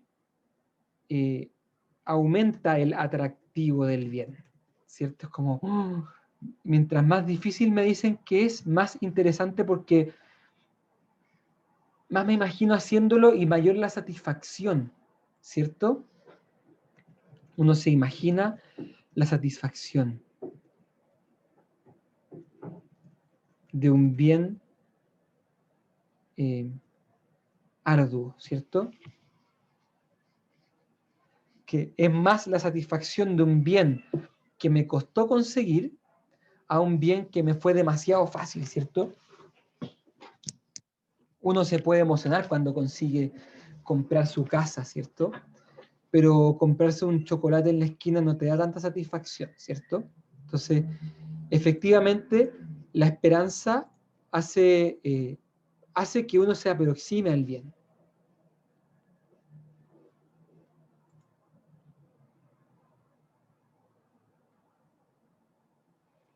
Dicho esto, vamos a agregar que la esperanza es una, digamos, actitud básica que forma parte de una persona saludable. O sea, lo que uno espera, dicho de otra manera, la salud mental implica un cierto grado sano de esperanza. Como actitud vital. O sea, un cierto optimismo, un cierto empuje, una cierta manera positiva de mirar la vida. ¿Cierto? Una persona sana es una persona que, en cierto modo, se anima. Tiene... esto constituye el ánimo, ¿cierto? Cuando dice, anímate. Una persona de buen ánimo, de buen humor, una persona que tiene cierta esperanza. Es necesaria la esperanza en la vida porque la vida está llena de bienes arduos. Estudiar, hacer amigos, emprender, hacer mi vida, independizarme. Entonces, un cierto grado de esperanza es fundamental. Por el contrario, la desesperanza es signo de mala salud psíquica. El desesperanzado mira todo con pesimismo y tiende a la tristeza. ¿Cierto? De ahí que la desesperanza vital sea el inicio de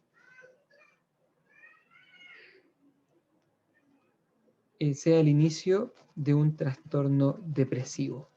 O sea, toda persona deprimida en la vida no solamente está triste,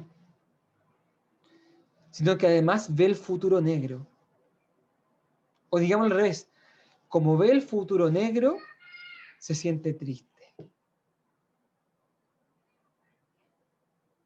Entonces, estas emociones son súper importantes porque implican nuestra actitud frente a la vida, frente a las dificultades, frente como a los bienes más importantes. El que tiene esperanza tiene salud, ¿cierto? Ahora, por supuesto que una esperanza excesiva o irracional también es un tipo de trastorno psíquico, como las personas que están en la fase maníaca, que creen que todo es posible, que basta con que quieran algo para que todo se pueda, ¿cierto? Entonces, digamos que la esperanza se puede desordenar por exceso o por defecto. El defecto de esperanza, que es la desesperanza, te lleva a la depresión, a una vida plana, sin desafíos, sin metas. Y un exceso de esperanza te hace creer que tú puedes todo, y obviamente que vas a ir de fracaso en fracaso. Dudas, consultas, preguntas.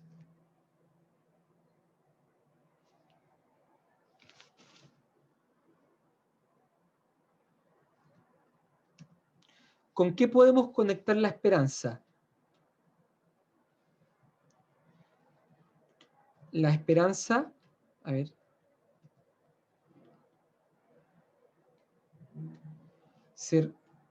ahí está. La esperanza se puede relacionar con el concepto de confianza básica que plantea Erikson, este famoso psicólogo de la psicología del desarrollo, ¿cierto? que se alcanzaría en la primera infancia y que marca una actitud vital, o en otras palabras, una actitud positiva hacia la vida, que proviene, que a su vez proviene de la experiencia de la vida como algo bueno, experiencia que posibilitan los padres.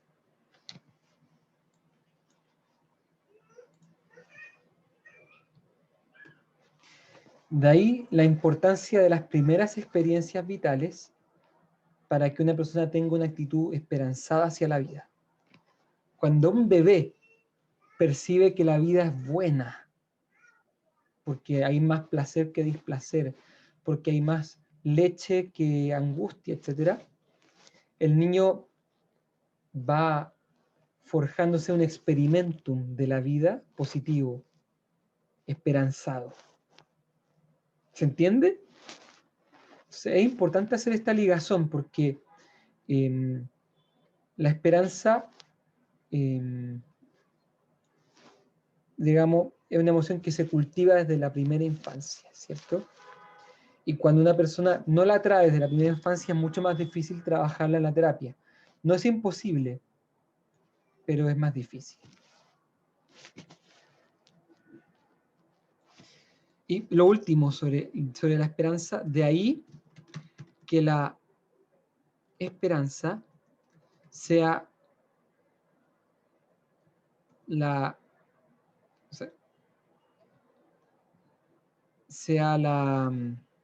primera emoción del irascible. Así como el amor es la primera emoción del apetito sensitivo, la esperanza es la primera emoción del irascible.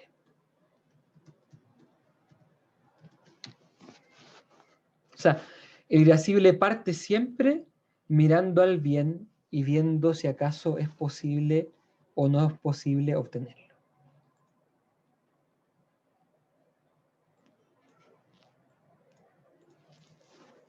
¿Se entiende? ¿Vamos bien hasta acá? Sí, profe. Excelente.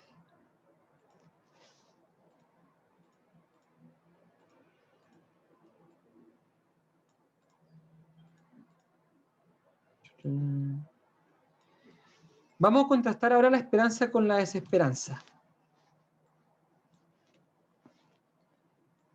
Y de la desesperanza... ¿Puedes volver un poquito para sacarle foto? Aquí está. De la desesperanza vamos a decir muy poquito, ¿eh? Hay un aspecto fundamental que vamos a decir de la desesperanza. En la esperanza, atención, ¿Y lo puedo bajar? recordemos... Que creo no se alcanza a leer todo. Ahí está todo. Apreté todo para que se vea en la El que diapo. dice proviene de la... Es que con el zoom, con la parte de abajo, no sé. Ah, ¿no se ve la parte de abajo? Que proviene de la... Déjenme arreglarlo. Sí, llega hasta proviene de la...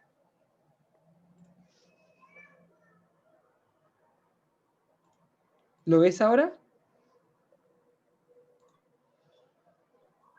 Ahí lo estoy viendo, pero emoción del apetito sensitivo, emoción del irascible. Estoy arreglándolo.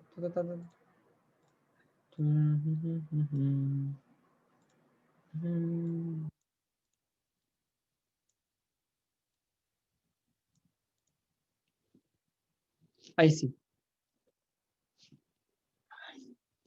Ya, llega hasta el irascible, ¿no? O sea, Yes. primera emoción del irascible. Yes. ¿Eso es lo último? Sí. Ya, me saco foto. Atención, Ya, gracias, profe. el esperanzado no se queda mirando el bien, como, ¡uy, qué lindo sería! El esperanzado le entusiasma el bien y parte hacia el bien. Le pican los dedos por partir. El que siente esperanza de subir un cerro no se va a quedar diciendo, ay, qué lindo subir un cerro, sino que quiere ponerlo a prueba, quiere subirlo. La esperanza motiva. Entonces, el que siente esperanza se mueve, se acerca al bien, no se queda quieto. En contraste,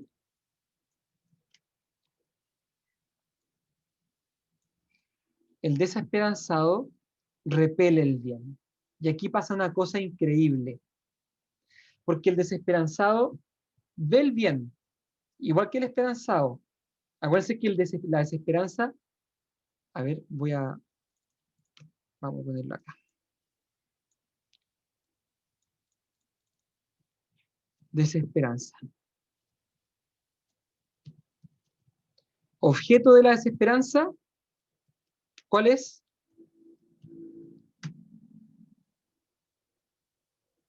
¿El bien o el mal? Bien arduo, difícil. El bien. La desesperanza mira el bien. Mira, bien arduo, futuro, difícil o imposible de alcanzar. O sea, atención, la desesperanza también mira al bien. También mira a subir el cerro, a adelgazar, a lograr una pareja estable, a comprarse una casa. Lo que pasa es que la ve como algo imposible. ¿Cierto? También mira a los bienes arduos, pero los ve como imposibles, como lejanos. ¿Cierto? Y entonces, así como el esperanzado se aproxima al bien, perdón, el esperanzado no se queda quieto, sino que se aproxima al bien, el desesperanzado, ¿qué hace el desesperanzado? ¿Se queda quieto?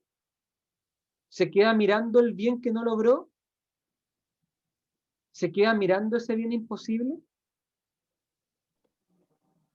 Me imagino que sí. El desesperanzado, ¿no? El desesperanzado, no. El desesperanzado tampoco se queda quieto, sino que se aleja del bien.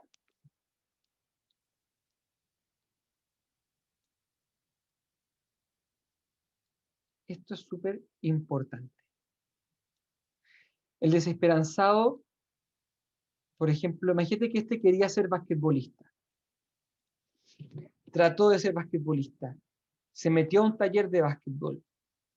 Él jugó y jugó para que el profesor se fijara en él y lo eligiera para la selección. Después de 1 o 2 años en el taller, el profesor nunca lo lleva a la selección y lleva a todos sus compañeros. ¿Qué va a hacer este tipo? ¿Va a seguir ahí en el taller de básquetbol o se va a salir?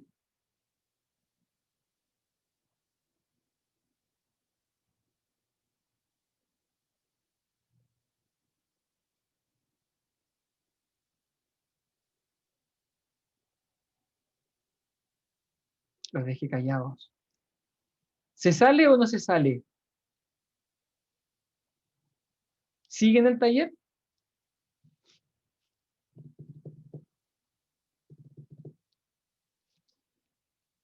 Se sale, dice alguien por el chat. Se va. Y no solo se va. El desesperanzado, ¿cierto? O sea, lleva 2 años tratando de que el profesor lo elija para la selección de básquetbol. Entrena y entrena, va a todos los partidos, el profesor nunca lo elige. Después de 2 años se aburre y deja el básquetbol. Se aleja del básquetbol. Porque es una tortura seguir allí cerca de ese bien sin que nunca lo pueda alcanzar. Entonces, atención, ¿qué pasa? El bien que nunca se consigue se vuelve insoportable. y por lo tanto uno se aleja del bien, se aleja de ese bien. Este es el único caso en el que un bien termina siendo repelente. Acuérdense que los bien, decíamos esto, el bien atrae. Este es el único caso en que el bien puede ser percibido como repelente.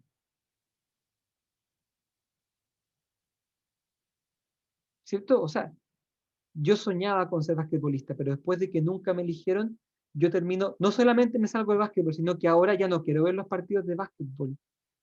No quiero que me hablen del básquetbol. De hecho, ya me carga el básquetbol. Y lo que antes me parecía bueno o agradable, ahora me resulta desagradable. Entonces, ahora resulta que ya no solamente no me gusta el básquetbol, sino que ahora odio el básquetbol. Lo detesto y detesto al profesor de básquetbol. Y detesto a toda la gente que habla del básquetbol.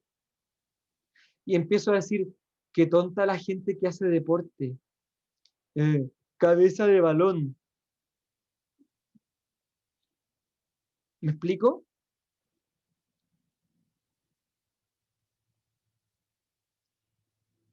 Que hay el cambio. De repente pasa. Profe, A ver si. puedo hacer una acotación quizás un poco salida de la idea, pero me hizo pensar. Al final este bien resulta ser repulsivo, ¿no es cierto? Sí, ¿Podría explicarse quizás los casos de, ya, esto es un poco más extremo quizás, pero los casos de, por ejemplo, la homofobia, cuando una persona se da cuenta que no puede vivir la vida que lo hace feliz y no lo logra por razones, por ejemplo, un juicio social, y no logra vivir esta vida y se frustra al final y se enoja y lo empieza a odiar y empieza a ver más gente que lo empieza a lograr. Por ejemplo, ahora en la actualidad hay mucha más visibilidad sí, claro. a la sexualidad y cualquier disidencia. Entonces, podría ser que estas personas que el día de hoy odian así, pero de corazón, por así decirlo, esta disidencia y este estilo de vida ahora visible, podría en parte ser a base de eso, como un bien que resultó siendo detestable. Me perdí. ¿Quién es el que siente homofobia? Perdón, a veces me cuesta explicarme, pero Siente homofobia como el que no logró vivir ese bien que quería. O sea, digamos, una persona que se identifica como homosexual, ¿Ya? pero, por ejemplo, juicio social, no lo logra hacer. Y entonces es como haciendo Así la como, analogía a yo como que, estaba en el equipo de básquetbol y nunca pude jugar, nunca pude estar ahí, no me dejaron al final. así El como entrenador no me dejó. alguien que vuelve al closet. No, alguien que nunca salió del closet, pero siempre quiso salir. No ¿Trató de tuvo la salir? oportunidad ni siquiera. No, no puede salir. Así como lo pienso como la misma persona que está en el equipo de básquetbol, que no lo dejan salir a jugar, y no importa cuántas ganas tenga, y al final se frustra, y en este caso la misma analogía sería, bueno, no puedo salir porque en verdad el juicio social me va a conseguir que me maten, poco menos. Ujú. Entonces, chao, me alejo, me rindo, vivo la vida de otra forma y me empieza a dar rabia el que otras personas puedan hacerlo y los empiezo a odiar por esto mismo. Sí, Quizás ahí me explico. sí, ahí te explicaste mucho mejor. Sí, yo creo Podría que eso entonces dar, podría pasar. porque no sé, como yo encuentro que alguien es como la línea del amor al odio, algo que con tanta intensidad se quiere, que se pase a odiar con tanta intensidad, solo me hace sentido que sea algo que en verdad uno quisiera, como en este caso el básquetbol, en el ejemplo que dio usted, que al final amaba el básquetbol, quería jugar, pero al final terminó odiando el deporte, encontrándolo estúpido. Entonces, este mismo punto es el amor Pero al fíjate, en querer. el fondo se encuentra estúpido porque en el fondo quería. Claro, a eso voy. Ahí, Entonces, aquí se como, cumple. Se cumple que del amor podría se que, pasa al odio. claro, como Entonces me hace sentido pensar eso, como que radica de ahí al final. Sí, el Como ejemplo que que uno tú pusiste obviamente funciona. una rabia de no lograrlo al final. Sí, claro, Por factor. sí, es un buen ejemplo. Otro ejemplo puede ser que alguien, no sé, alguien anda mucho tiempo detrás de una persona, nunca la pesca, y nos termina diciendo, ese era lo peor, era tonto, era gil, era imbécil. Que en el fondo, ¿qué es lo increíble aquí? Que aquí la persona se da vuelta. Lo que le parecía un bien termina siendo algo después repudiado. Pero no porque deje de ser un bien. O sea, digamos, el básquetbol sigue siendo un deporte bonito, pero la persona le toma rabia, le toma odio al tema y ahora lo ve como un mal. Y ahora se lleva pésimo con toda la gente que hace deporte, además por extensión, ¿cierto? Entonces, esto pasa mucho también. Esto es un asunto que pasa mucho. Por ejemplo, también la gente que trata de hacer dieta y no lo logra. Entonces, no, traté y bajé onda medio kilo y me esforcé un mes. Si de repente puede ser que uno diga, que lata a la gente que hace dieta, es una tontera, ¿cierto? ¿Para qué hacer dieta? Y uno empieza a criticar a la gente que hace dieta. ¿Por qué? Porque a mí no me resultó. Entonces, esta dinámica es delicada porque el desesperanzado,